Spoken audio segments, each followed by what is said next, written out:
Жетегүстө Ак Дөбө айыл аймагында Тилекмет айылында 580 орунду мектеп бар экен. 1985-жылы курулган экен да.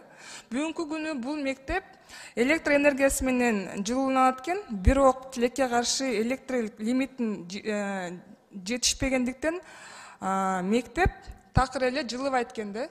Бүгүнкү күндө ошо 3 смена, даже 4 сменага окуганга туура келет дейт. Неге дегенде ошо күн тийген тарапта эле балдар окушат экен да, жылып аткандыгына байланыштуучу. Ошондо бир өз көзөмөлүңүзгө алып койсоңуздар деген сураныч.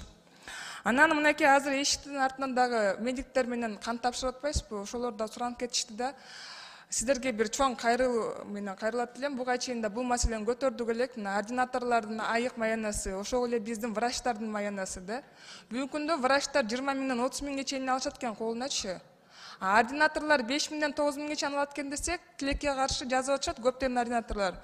Биз эч кандай акча албай да иштейбиз. Дажа калса ошо иштеген үчүн наоборот ушу 50 миңден 70 миң сомго чейин акча берип аткан күндөр да болуп атат депчи. Анан ошондон улам сиздерге бир чоң кайрылыш менен кайрылып атам. Урматтуу Акылбек Үсөнбекович, ошол эле ординаторлор келечекте биздин докторлор. Ошолорду бир көзөмөлгө алып, аяк майнасын бир чечип берип койсок туура болот го деген ойдомун да.